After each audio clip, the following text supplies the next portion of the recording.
Welcome to the Holly Talks Property Podcast, where I interview experts in their relative field so that you have the tools to make smarter property decisions. Now, today I'm joined by Joe Gooden from BuildZone, which is the UK's leading structural warranty provider. We're going to be discussing everything you need to know about a structural warranty policy and why it's relevant to your project.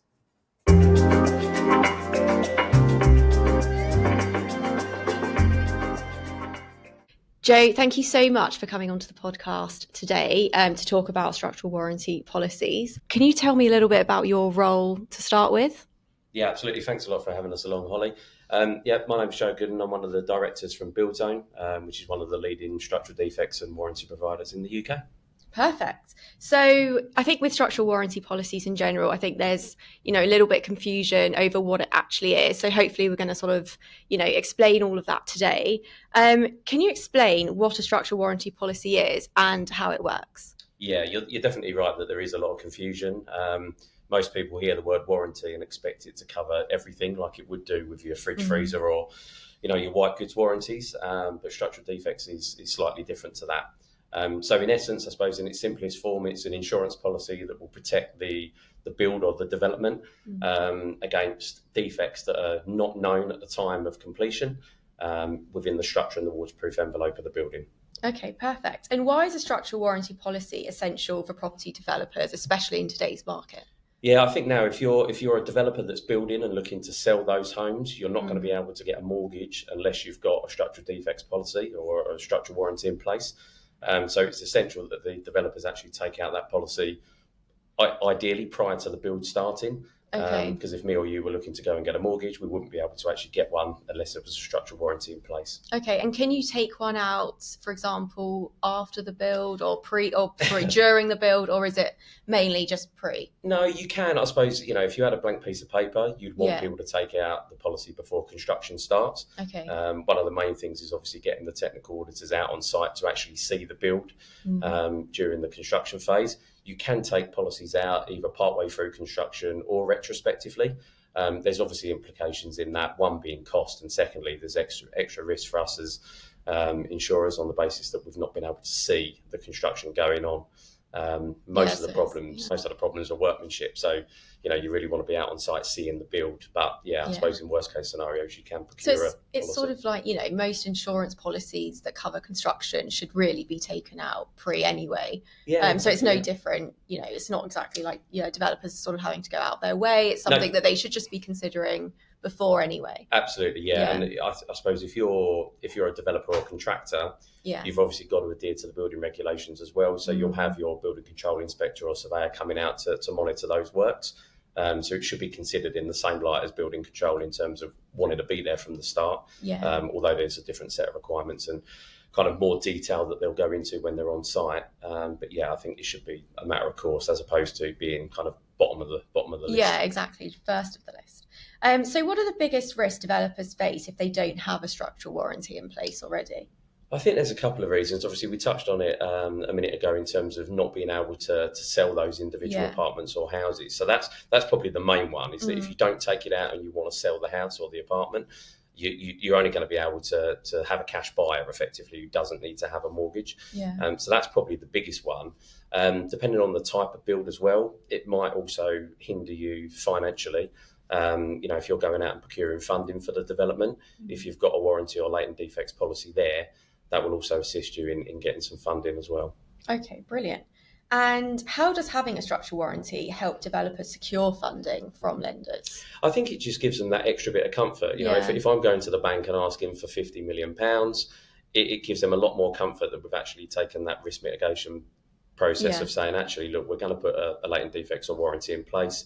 It just shows you're kind of taking care of what you're looking to do. Yeah. Would you say that it's easier then for a developer to get financing with one in place? Yeah, a little bit. I think if they're going through their due diligence of what you should be doing, I think now even more so on student accommodation and commercial builds, lenders are saying we feel more comfortable lending you money if you're taking out a warranty or latent defects policy. So it's become a lot more of a topic of conversation, not just for the residential developments that are for sale, but for other types of construction as well. I think lenders in general as well at the moment, they're wanting these insurance policies to be in place. I think a lot of them are requesting for it to be in place. Just because, the state of the economy at the moment. So yeah, it's a good thing to do. So with a structural warranty policy, is it a legal requirement or is it just sort of best practice? Yeah, no, it's not a legal requirement. Okay. So that's one thing to kind of make abundantly clear. There's no legal requirement. The only requirement is that if you're getting a mortgage, the bank or building society that's lending you the money will want there to be a structural warranty in place. But yeah, best practice is certainly where it should be. Just put one in place. So what should developers look for when choosing a structural warranty provider? Everyone talks about A-rated capacity, and what we mean by that is having a financially secure insurer that's actually had independent auditing and independent reviews of their financial ability to pay claims. So everyone talks about the A-rated, and that is very, very true. You do want an A-rated carrier in ideal circumstances. I think one of the things that's come out in the last couple of years as well is it's not just having an A rating, it's making sure they're UK licensed, making sure that you've got financial compensation scheme protection, financial ombudsman protection. So you as a consumer do have those bits to lean on as well. It's not just about an A rating. You can be an A-rated insurer but be based offshore. So you could have an A rating from AM Best or Standard & Poor's, a couple of the leading kind of rating agencies. But you could be an American insurer that doesn't have a license to write in the UK. Oh, okay, that's interesting. Yeah, so there is a little bit more to it now than just saying we need an A rating. So I think a bit of advice out there for you if you're looking, or any developers, take a look at the rating engines. It's really, really easy to do. You can go onto Google and put in AM Best, Standard & Poor's, Fitch, Moody's, the kind of main four. You can search for your insurer and see if it is rated, and then also have a check on the FCA website to see what the licensing requirements are for that insurer. Well, I suppose that's another good thing about using BuildZone is that you do all of that for the customer, don't you? You do sort of your market security. You're managing and monitoring that all the time. Yeah, absolutely. I think from our point of view, having secure A-rated UK license capacity is key. At BuildZone, we do that. On all of our products are underwritten by A-rated UK security, and that's one of the main things that we look on, just so we're giving long-term security to our potential developers. And I think as well, it's nice that you can pick up the phone and actually speak to a human rather than just going online and finding sort of a compare the market type quote. It's better to actually speak through, because I think every project is so different. And, there are so many things that can come up, whereas you can speak that through with, someone from BuildZone, which is really good. Yeah, I think one of the things is it's people sometimes say a building is a building, right? And that is true. Yeah. But it's not as simple as just saying it's got 6 stories, the front doors are red, it's going to be £100. Yeah. Each one is totally individual. You've got different types of ground conditions, you've got different types of materials being used. So you do need to understand that. And I think that's one of the things that the guys in the team try to do is kind of get underneath the project and understand who's involved and what's being used. Yeah. And if there's any questions there, then obviously the guys are available to talk that through. Perfect. So what does a typical BuildZone structural warranty policy cover? And are there any exclusions developers should be aware of? Yeah, so I think one of the things that people need to understand is as much as the kind of core covers are the same, you're covering structural defects in the building structure and the waterproof envelope. It's not a policy that covers fire or accidental damage like you would do with your buildings or your contents insurance.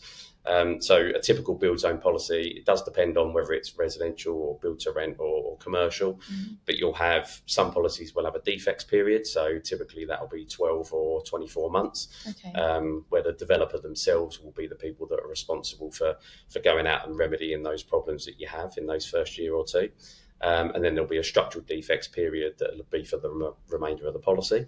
And the main difference between those two is that if you're in the structural defects period, the first people you pick up the phone to if you've got a problem is BuildZone. And then it's a first party insurance policy. So we will, if it's a valid claim, we will pay the costs of going out and remedying the defects, or giving you the funds to get the defects remedied yourself. Rather than arguing about who's responsible for it. So fine. So it's really comprehensive then, the cover.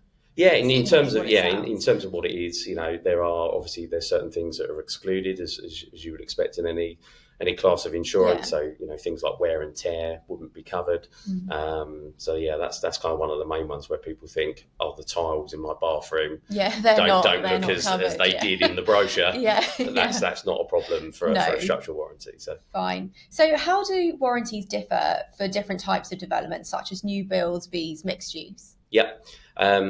So again, on that side, the defects period is probably one of the main differentiators between the types of policies. So if you've got a commercial build, so a lot of build to rent will now be done on a commercial policy. That's quite a trending topic at the moment, isn't it? I think there's been such an influx of build to rent developments over the last sort of 3-4 years, especially in the major cities, and now it's kind of branching out into places a little bit further afield in the UK. So those policies wouldn't necessarily have a defects period. They would just exclude water ingress for the first 12 months. Whereas a residential policy, if the properties are being sold, would always contain that defects period. And then the only other thing that kind of changes is the excess or deductible on the policies. A commercial build would have like an each and every loss excess. So whatever the problem, there will be one fixed amount that would apply. Whereas on residential housing, you may have an excess per individual dwelling. Okay. And what happens if a defect arises after a project is completed, but before the warranty period ends? What's that process like? Yeah, so again, depending on where it's identified, if it's in the defects period, then the consumer or claimant would contact the developer directly to remedy those problems. See, what you tend to find half the time is you'll try to get the developer to remedy the problems, and they might not necessarily do what they say they're going to do. And that's where Build Zone, will come in and try to lean on the developer to fix those problems. There's also, so you negotiate with the developer? Yeah, then? We don't necessarily negotiate, but we try to remind them of their responsibilities. Yeah. On a residential policy as well, there's a consumer code that needs to be adhered to by the developer. Okay. So if they're not doing what they've promised to do, we will kind of lean on them and say, look, guys, if you don't do this, the worst case scenario is you'll be blacklisted from the code. We'll write to all of the other warranty providers to tell them that you've breached the responsibilities of the code as well, which would obviously hinder them in getting cover on a future development. So that's really valuable, having that advice and that sort of support person. It is, because sometimes you can feel like you're on your own. Exactly. And you've also got so many jobs to do as well, haven't you? You don't have time to focus on everything, so this is really useful. Yeah, it is. So it's there, it gives you that little bit of support. If you're not getting what you want from the developer, we'll try to jump in and assist. And if it's a claim that's outside the defects period, then we step in straight away. So we'll get a loss adjuster appointed, work out if it's a valid claim and if there's any liability under the policy, and get the defect remedied as quickly as we can. Perfect. So what market trends have you noticed in the construction industry since the end of COVID? Yeah, that seems like quite a long time ago now, but there has been a lot. I think, post COVID, obviously lots of projects were delayed. So there's been projects that were meant to take 2 or 3 years builds that are now going on into year 5 and 6, because during COVID they downed tools and most sites were closed. There's been material increases from a pricing point of view during that period of time. That's stabilised quite a bit now, but certainly, post COVID for a couple of years, shortage of materials being one, and then when you could get the materials, the cost was greater as well, and that's obviously increased overall build cost and reinstatement value. So you were sitting there at the start thinking you're building something that's going to cost 20 million. That 20 million, we've seen values double on some projects. So that's been one. Introduction of the Building Safety Act and the building safety regulator has been another change, obviously post-COVID as well. So it's interesting times all around. Oh, definitely. Have you noticed the change in government? Has it affected the warranty industry? Every time there's a change in government, you're always going to get promises of certain things that are going to be done, or their plans for their tenure. Obviously, the most recent change in government, they kind of come up with their plan for change, which was, I think, to build 1.5 million new homes during that 5-year period.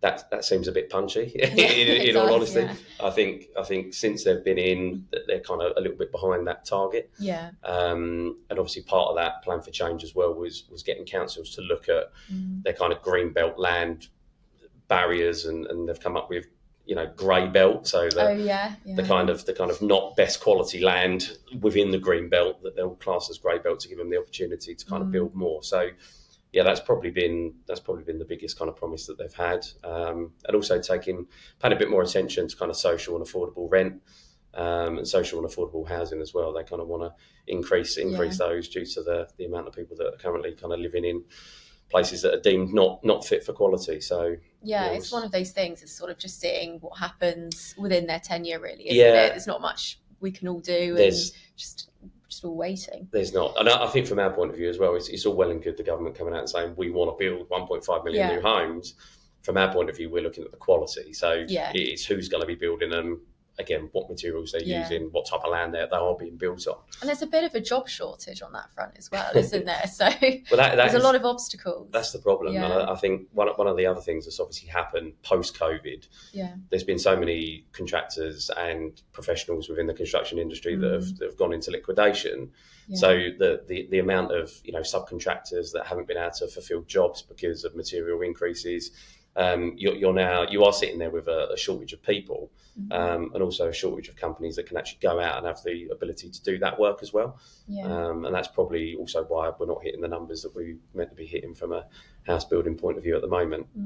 Well, I think that will even itself out over the next couple of years, though. I think that definitely. It's just one of those things at the moment. You just sort of ride the wave, I think, as a developer, and there's always something, I think, in real estate, isn't there? Yeah, I think also building safety outwise as well, because of the introduction with the higher risk buildings now, with the post-Grenfell kind of legislation that's come out. A lot of developers are sitting there saying, actually, it's easier for me to get planning approval building 6-storey buildings than it is building anything over 7 stories.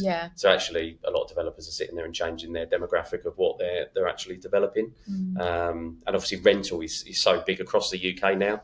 So house builders that were building houses to sell, if they're thinking actually it's going to be more difficult to sell them or actually sell them in a decent amount of time, they're kind of going down the route of saying, okay, we'll still build, but actually we'll rent them out as opposed to letting them. So I think we'll see a lot more of that. I think in the next. So. It's obviously really hard to get mortgage. If you're a first-time buyer, with the stamp duty as well that's being changed, it's all fun and games. But have you seen an increase in demand for structural warranties, and if so, why?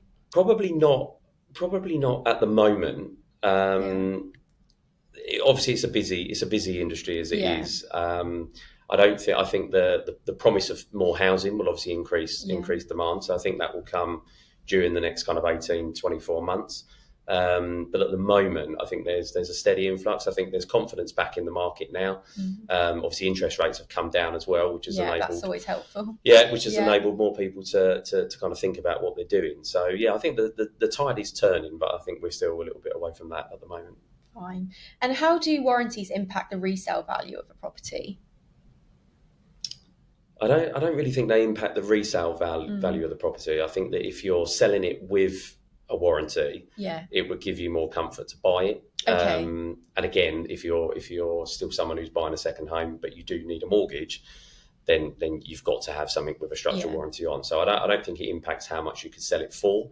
So it's not increasing value or anything. It's not increasing value, but it is that peace of mind and comfort, I think. Otherwise it would be a miracle product. It would be great, wouldn't it? What advice would you give to developers who are unsure about, who to go to for their warranties? I think there's 2 ways to look at this. I'm always honest about this. You can sit here and say, only come to Build Zone because we're the best, and coming direct is always great. But I think depending on the type of client you are and what you're building dictates where you want to go. So, you can pick up the phone or go on the website and come to Build Zone or one of the other guys directly. If you're a bigger developer or you want to have a range of different prices, you're probably best off engaging one of the specialist brokers that are out there, who can kind of collate that information and do that market exercise for you. I think if you're a bit unsure, pick up the phone. Definitely.